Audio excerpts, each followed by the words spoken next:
नहीं चलेगी, नहीं चलेगी, नहीं चलेगी, नहीं चलेगी। हाय हाय हाय हाय।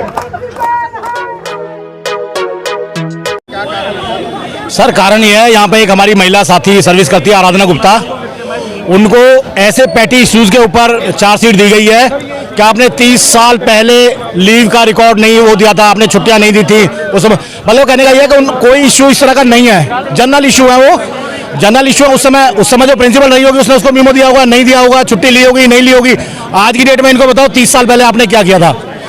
क्योंकि इस महिला कर्मचारी ने इस कॉलेज के अंदर जो गलत नियुक्तियां हुई हैं उनके खिलाफ यूजीसी को लिखा है प्लस यूनिवर्सिटी को लिखा है, उसका बदला ये प्रिंसिपल उस महिला कर्मचारी से ले रही है, जिसको डुकू बर्दाश्त नहीं करेगी। डुकू उसका विरोध कर रही है, उसी के लिए हम गेट नंबर 4 पे आए हुए हैं। और आज क्योंकि दिल्ली के अंदर सेक्शन 144 लगा हुआ है, धारा 144 लगी हुई है, दिल्ली पुलिस यहाँ पे बहुत ज्यादा मात्रा में डिप्लॉयड है, उसके बावजूद भी डुकू के साथी तमाम कॉलेज से आकर यहाँ पे धरना प्रदर्शन किया।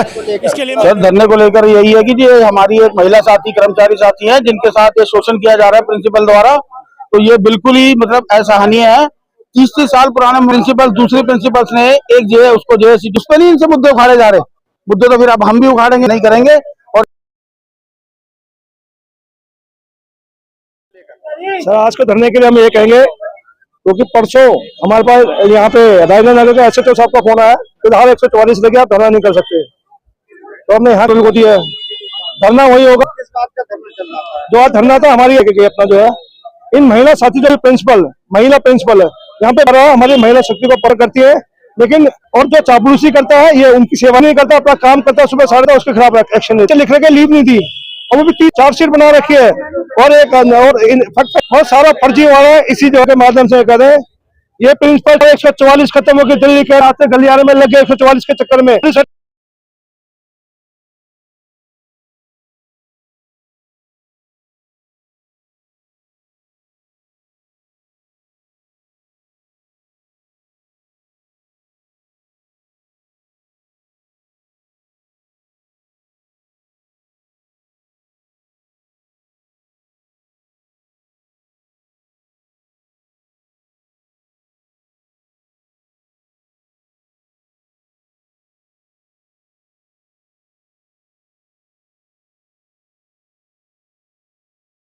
जेडीएम कॉलेज के बाहर हमें क्यों आना पड़ा? सच्चाई तो ये है कि जेडीएम कॉलेज एक लूट का अड्डा है साथियों। इस कॉलेज में जो अपॉइंटमेंट होगी, मैं पहला कॉलेज बता रहा हूं आपको, इस कॉलेज की अपॉइंटमेंट का 2 महीने पहले यूनिवर्सिटी में पता होता है फला आदमी लगेगा। तो जितने पेपर जो भी एप्लीकेशन निकालती है, एडवर्टाइजमेंट देती है, जो भी देती है, वो सब एक फॉर्मेलिटी होती है। इसका मतलब समझ जाओ आप क्या है।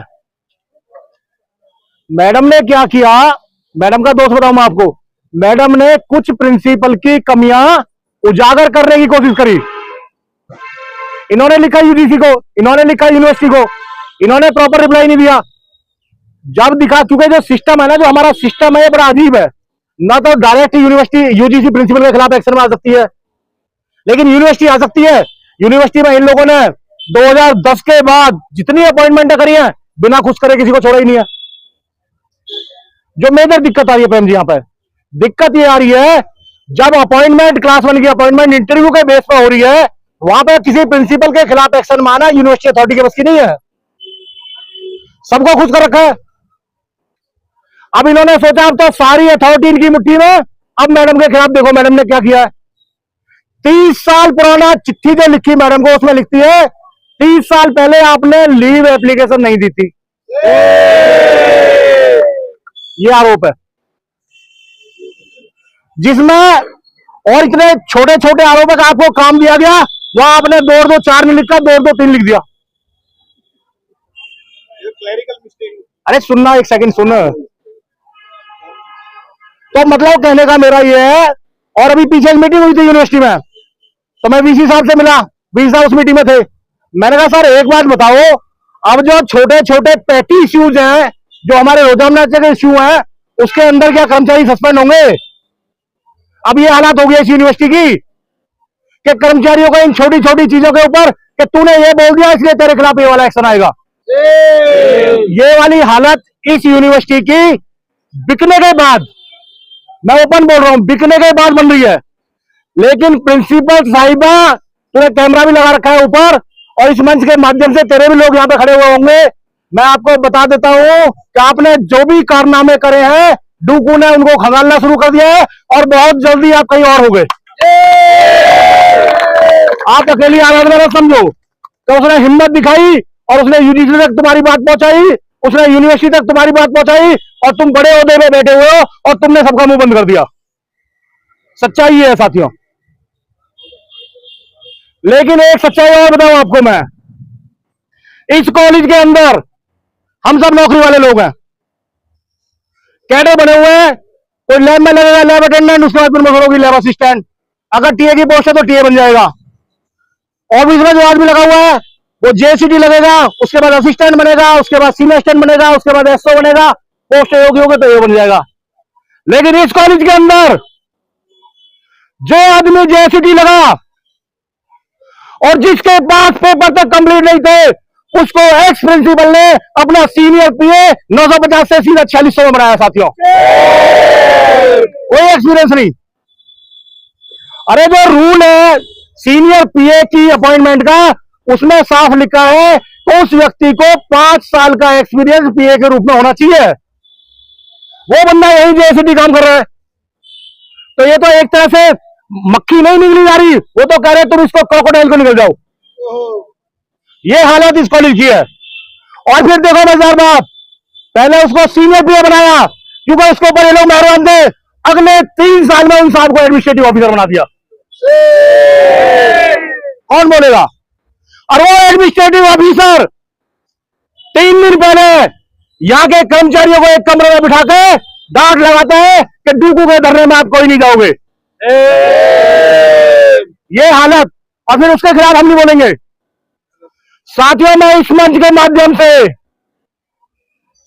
आपको यहां एश्योर कर रहा हूं कि बहुत जल्दी उस एडमिनिस्ट्रेटिव ऑफिसर को अपॉइंटमेंट करने वाले कहीं और दूसरी जगह होंगे साथियों। हमने लिख दिया है, हमने लिख दिया। हम नहीं करते किसी से भी इस पॉइंट पर, ना हम इस मामले में वोट की परवाह करते हैं। फलाने के खिलाफ बोल दिया, कल वोट नहीं मिलेगी, मत मिलो, 100 बार मत मिलो वोट। हमें नहीं चाहिए ऐसी वोट, नहीं चाहिए गलत आदमियों से।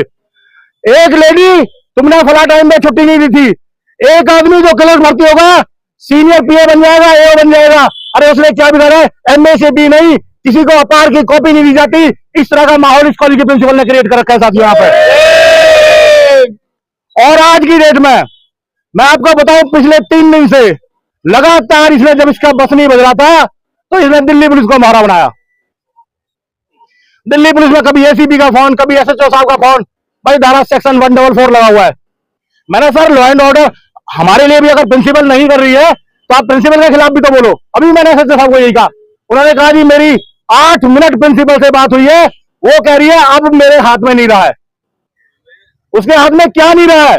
उसके हाथ में ये तो रहता है एसएचओ साहब, मैं आपको इस मंच के माध्यम से बता रहा हूं कि यूनिवर्सिटी से जब 3000-4000 एप्लीकेशन ले लो, उन गरीब आदमियों का 1000 रुपए ले लो और अपॉइंटमेंट इसने जो करना है पैसे लेके वो अपॉइंटमेंट कर लेगी। ये इसके हाथ में है। इतनी महाभ्रष्ट प्रिंसिपल, स्वाति पाल के बराबर महाभ्रष्ट प्रिंसिपल इस दिल्ली विश्वविद्यालय में नहीं है साथियों कोई। और भ्रष्ट आदमी, अगर तू भ्रष्ट है तो उसको भी चुपचाप नौकरी करने दे। एक तरफ भ्रष्टाचार करोगे, दूसरी तरफ तुम एक्शन लोगे साथियों, ये बर्दाश्त नहीं होगा। लेकिन मैं धन्यवाद देना चाहता हूं हमारे दिल्ली पुलिस के साथियों को।